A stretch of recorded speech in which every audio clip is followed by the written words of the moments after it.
Jovens influentes da Bíblia. Lição de hoje: o menino Samuel. Objetivo da lição: aprendendo a ouvir e reconhecer a voz de Deus. Texto áureo, Isaías 28:23. Inclinai os ouvidos e ouve a minha voz. Atendei bem e ouve o meu discurso. Leitura bíblica, 1 Samuel 3:10.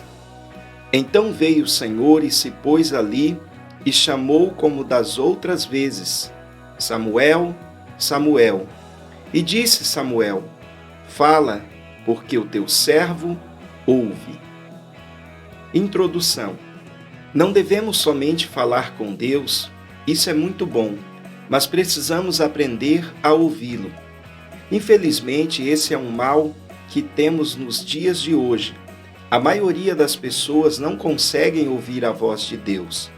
A igreja da nossa geração anda de um lado para o outro buscando por pastores que lhe deem revelações conforme as suas vontades, mas não conseguem ouvir e discernir a palavra de Deus. Samuel era um menino que precisou aprender a reconhecer a voz de Deus. Ele ouvia, mas ainda não sabia que era Deus que falava com ele. Através desta lição, vamos aprender a ouvir e reconhecer a voz de Deus. Reflexão: Deus já falou algo com você? O menino Samuel. Significado do nome Samuel: origem no hebraico de Shemuel, que quer dizer nome de Deus ou Deus ouve. Samuel nasceu em um período muito turbulento, onde o povo de Israel era oprimido pelos filisteus. Ele era filho de Eucana e Ana, e desde criança foi consagrado para servir ao Senhor no templo, cumprindo ao voto que sua mãe fez ao Senhor, de entregar seu filho como nazireu para servir a Deus no templo, no tempo do profeta Eli. Os filhos de Eli eram maus diante de Deus e do povo e causavam grandes escândalos e roubavam das ofertas do Senhor. Porém, o profeta Eli não conseguia repreendê-los e, já estando em sua velhice, não tinha mais autoridade sobre seus filhos. Deus então chamou a Samuel, que mais tarde, depois da morte de Eli, Samuel seria o profeta de Israel, pois os filhos de Eli, Hofni e Finéias, eram más influências para todo o povo de Israel. Samuel foi o profeta mais destacado na Bíblia depois de Moisés, e também foi o último juiz a julgar Israel. Ele ungiu Saul como primeiro rei de Israel e depois ungiu ao rei Davi.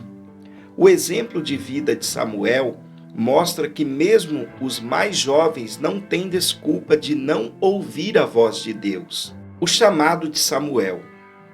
E o jovem Samuel servia ao Senhor perante Eli, e a palavra do Senhor era de muita valia naqueles dias. Não havia visão manifesta, e sucedeu naquele dia que, estando Eli deitado no seu lugar, e os seus olhos começavam a escurecer, pois não podia ver, e estando também Samuel já deitado antes que a lâmpada de Deus se apagasse no templo do Senhor, onde estava a arca de Deus, o Senhor chamou a Samuel e disse ele: Eis-me aqui. E correu a Eli e disse: Eis-me aqui, porque tu me chamaste. Mas ele disse: Não te chamei eu. Torna-te a deitar. E foi-se e deitou. E o Senhor tornou a chamar outra vez a Samuel. E Samuel se levantou e foi a Eli, e disse: Eis-me aqui, porque tu me chamaste. Mas ele disse: Não te chamei eu, filho meu. Torna-te a deitar-te. Porém Samuel ainda não conhecia o Senhor. O Senhor, pois, tornou a chamar a Samuel terceira vez, e ele se levantou e foi a Eli e disse: Eis-me aqui, porque tu me chamaste. Então entendeu Eli que o Senhor chamava o jovem. Por isso, Eli disse a Samuel: vai deitar-te, e há de ser que, se te chamar, dirás: fala, Senhor, porque o teu servo ouve. Então Samuel foi e se deitou no seu lugar. 1 Samuel 3, do versículo 1 ao 9. Samuel ainda era jovem, um menino, quando Deus o chamou. Ele ouvia a voz de Deus, mas não a reconhecia. Ele pensava que era o profeta Eli. Não era comum Deus falar com alguém que não fosse o profeta, e muito menos com um menino. Mas Samuel achou graça aos olhos de Deus, e o Senhor falou com ele. Como podemos ouvir e reconhecer a voz de Deus nos dias de hoje? Nos dias de hoje, o principal meio pelo qual Deus nos fala é por sua palavra, principalmente através dos evangelhos, que é as boas novas de salvação por meio de Cristo, que é o fim da lei, conforme Romanos 10, versículo 4. Pois Deus disse: esse é o meu filho amado, a ele ouve. Lucas 9, 35. Então, os evangelhos trazem a vontade de Deus para as nossas vidas.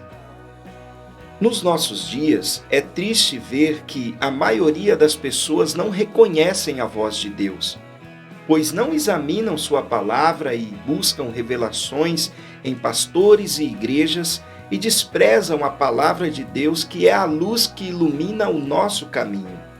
Sabendo que Deus fala pela palavra, para reconhecermos a sua voz, devemos examinar e meditar na palavra de Deus todos os dias, para que possamos colocá-la em prática na nossa vida. É verdade que Deus falou no passado por meio dos profetas e por meios de sonhos, e pode falar dessa forma nos nossos dias. Mas tendo ele deixado a sua palavra, a qual ele vela para cumprir, é por meio da palavra que Deus se revela e fala fluentemente conosco, da maneira que podemos confiar plenamente, pois muitos daqueles que se dizem profetas nos dias de hoje estão vivendo como Eli, e pior ainda, muitos estão vivendo como os filhos de Eli, causando escândalos e falando coisas que não são da parte de Deus. Por isso, é melhor e mais prudente ouvir a Deus pela palavra. Conclusão: a palavra de Deus é a melhor forma de ouvirmos a Deus e termos a certeza de sua vontade para a nossa vida. No entanto, para saber que Deus está falando conosco, precisamos examinar a palavra, pois ela nos revela a sua vontade e, com certeza, orando e pedindo discernimento a Deus, Ele não nos deixará confundidos. O exemplo de vida de Samuel mostra que mesmo os mais jovens não têm desculpa de não ouvir a voz de Deus. Curiosidades bíblicas. Nazireu, do hebraico nazir ou nazar, significa consagrado, separado para Deus. O voto de nazireado não permitia o corte de cabelo, nem beber vinho, ou qualquer bebida forte, ou comer derivados dessas bebidas, nem tocar em cadáveres, nem ter marca alguma em seu corpo. Que Deus abençoe a todos com mais esta lição.